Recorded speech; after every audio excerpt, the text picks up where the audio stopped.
उद्धव जी महाराज से कृष्ण कहते हैं, उद्धव आप ब्रज में जाइए और उन गोपियों को मेरा ये संदेश सुनाइए। मैं भी जितना प्रेम गोपियां हमसे करती हैं उससे ज्यादा हम भी करते हैं।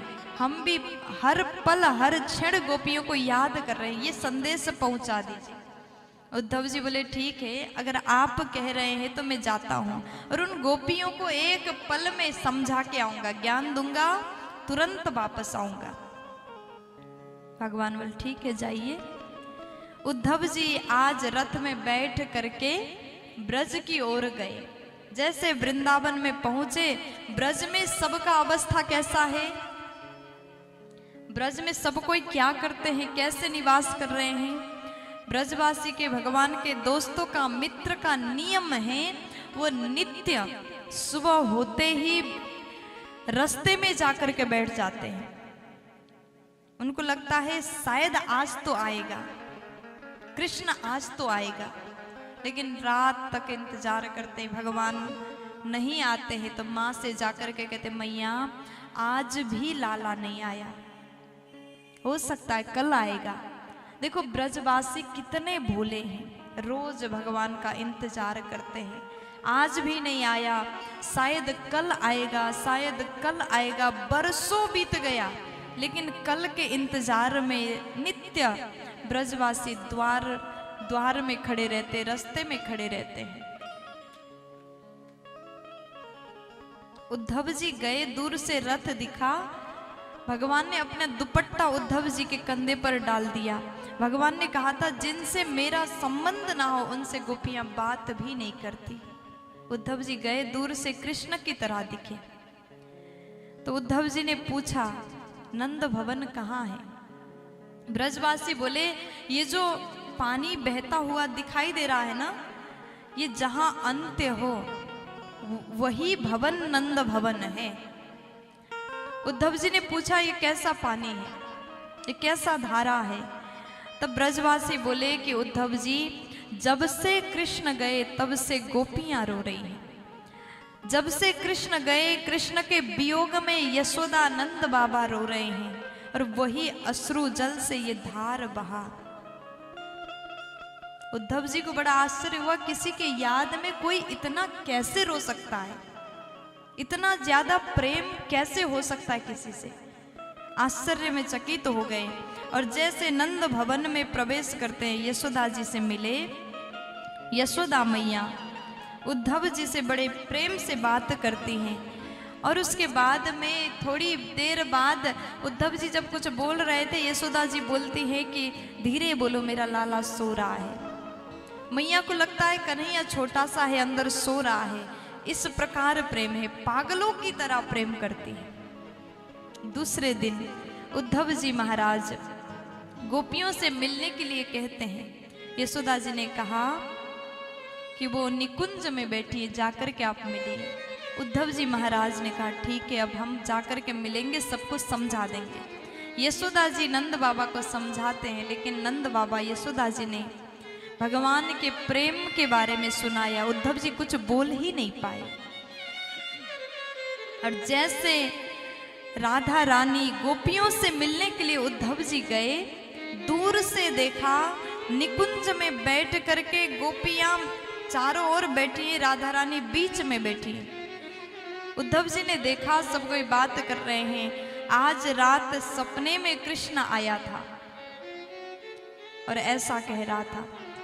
हर गोपियां अपने स्वप्न के अनुभव सुनाती हैं और इतने में एक गोपी ने श्री राधा से कहा, राधा क्या आपके स्वप्न में वो कृष्ण नहीं आते। राधा रानी बोली जब से कृष्ण गया नींद ने भी साथ छोड़ दिया। उद्धव जी ने जैसे सुना जब से भगवान गए तब से सोई नहीं है, ये कैसा प्रेम है। लेकिन उद्धव जी कहते प्रेम कुछ होता नहीं, बस भ्रम है, मैं जाकर के ज्ञान दूंगा तो ये प्रेम 1 मिनट में गायब हो जाएगा। पास में गए, जैसे पास में जाने वाले थे उद्धव जी समझाने के लिए, इतने में श्री राधा रानी के चरण में भ्रमर आकर के बैठा, काला भ्रमर बैठा। और उसके बाद में राधा रानी कहती है, ये भ्रमर भी बड़ा स्वार्थी है, स्वरूप में भी काला है। एक पुष्प में बैठता है और उस पुष्प से रस लेता है, और जैसे रस समाप्त हो जाए उस पुष्प को हमेशा के लिए त्याग करके चला जाता है, फिर दूसरे पुष्प में बैठ जाता है। ऐसा लग रहा है कि मानो राधा रानी गोपियां भगवान कृष्ण को ही व्यंग्य कर रही हैं। भ्रमर के माध्यम से, भ्रमर गीत के माध्यम से सुखदेव जी ने वर्णन किया। उद्धव जी पास में गए और कहा कि गोपियां, आप जिस प्रेम की बातें कर रहे हैं ये प्रेम कुछ होता नहीं। गोपियां बोली, उद्धव जी आप कैसी बातें कर रहे हैं? हम जी रहे हैं, जब से हमारे भगवान गए तब से आज तक हम जी रहे हैं, केवल प्रेम के सहारे जी रहे हैं। उद्धव जी बोले, देखो गोपियों, आप ज्ञान को स्वीकार करिए। कृष्ण पूर्ण ब्रह्म है, कृष्ण परमात्मा है, जिनके न हाथ होता है न पैर होता है, वो निर्गुण है, वो निराकार है। गोपियां बोली, अगर वो निर्गुण निराकार होते, उनका हाथ पैर नहीं होता तो किन हाथों से माखन चोरी करते थे, किन पैरों से महाराज किया? भगवान के होने का एक एक प्रत्यक्ष प्रमाण गोपियों ने दिया। उद्धव जी बोले, योग करो, मन स्थिर होगा, ये पागलों की तरह रोती मत फिरो। गोपियां बोली, आप योग की बात करते हैं उद्धव जी, हमें तो कृष्ण के वियोग में रोने में ही मजा आता है। उद्धव जी ने समझाया, ज्ञान को स्वीकार करो, ये प्रेम केवल भ्रम है, काल्पनिक बातें हैं। गोपियां कहती, अगर प्रेम नहीं होता तो हम जीवित कैसे रहते? आप कहते हैं उद्धव जी, कृष्ण हमसे दूर हैं, लेकिन कृष्ण हमसे दूर नहीं है। कृष्ण हमारे पास में, हमारे साथ में रहता है। जैसे इस प्रकार से प्रेम को देखा, उद्धव जी का ज्ञान का जो अभिमान था ना, वो टूट गया। उद्धव जी महाराज मन में विचार करते थे, कर रहे हैं, अभी तक तो हम ज्ञान में, ज्ञान के अभिमान में रह रहे थे, लेकिन जैसे गोपियों को देखा, ये प्रेम को समझना शुरू करते हैं। जब तक आप भगवान के प्रेमियों के साथ नहीं बैठोगे, तब तक प्रेम का अनुभव नहीं होगा। उद्धव जी में थोड़ा थोड़ा असर हो रहा है, लेकिन गोपियों ने कहा, उद्धव जी आप क्या हमें समझाओगे? हम तो कृष्ण के वियोग में रो रहे हैं, तड़प रहे हैं और बड़े आनंद में जी रहे हैं। कृष्ण हमारे पास है, हमारे साथ है, हृदय में है, और आप इस बात को नहीं समझोगे।